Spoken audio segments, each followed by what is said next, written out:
Brandon. I've been with Forgotten Ministries about 5 years.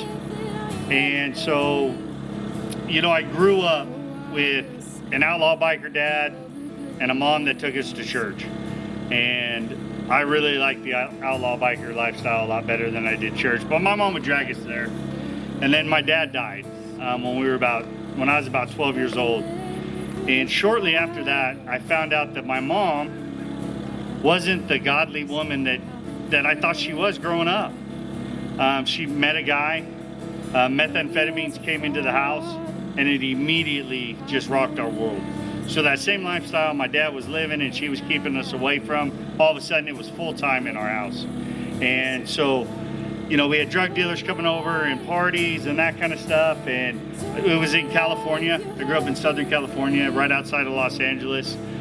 So drug dealers coming in, young guy, started running drugs for them, did it a lot. And shortly after that, one of them said, well, have you ever done it? I said, well, no, I've never done it. And so I tried it for the first time and I loved it. I got hooked. My mom ended up finding out, and her idea at the time and the way her brain was working, she thought it was better if I used it around her instead of hiding it. So that way if anything happened or crazy. But that was life. That was our lifestyle. And that lasted for quite a few years. When I turned 18, I got in trouble, a lot of trouble. And I had to do some jail time, and I went home after I got sentenced. I told my mom, and she said, well, we're moving to Oklahoma. And I said, Mom, I can't. I got this jail time. She goes, no, me and your little sister. And I'm going to tell you, it was the best thing that ever happened. She got to Oklahoma. She fell on her face. She gave her life to the Lord, and she lived that way for the rest of her life. She just passed about 5 years ago. So I had that all around me. I had my sister and my brother and now my mom just telling me about Jesus. And all I had ever known is church. And so I met a girl, good girl, private school. I was 16 years old, had tattoos already, doing all this stuff. And so guess what she did?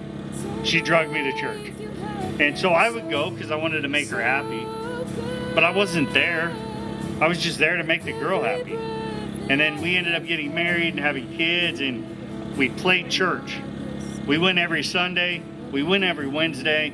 Like, we were the family. Like, we walked in, they're like, oh, man, look at that. They got their life together. We didn't. I was an addict. And I would bring in some sober time, but was miserable. And so we ended up getting divorced. And then we got remarried because I fooled her again.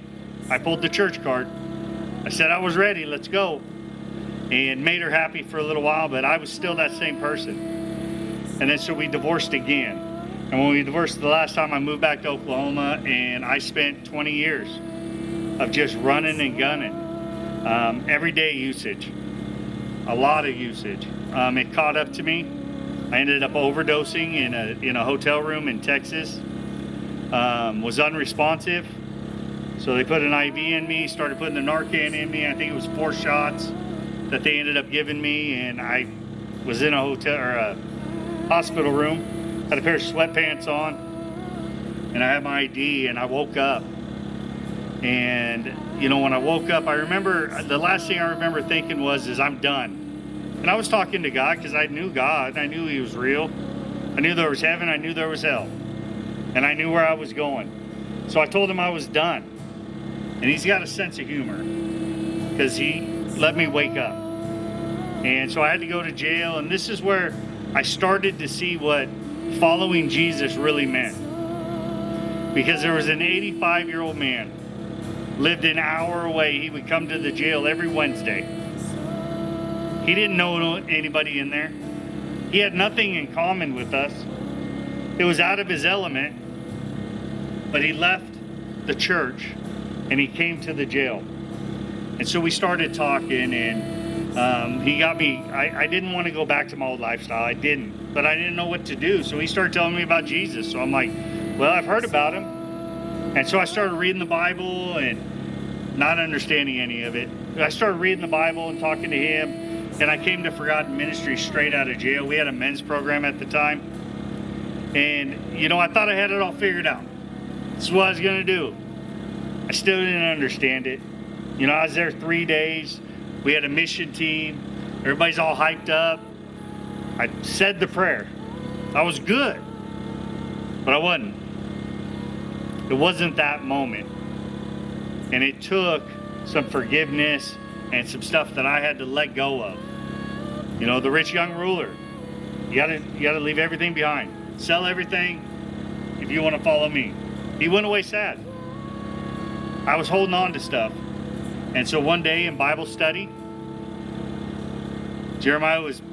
Bible study turned into a sermon and it was the rich young ruler.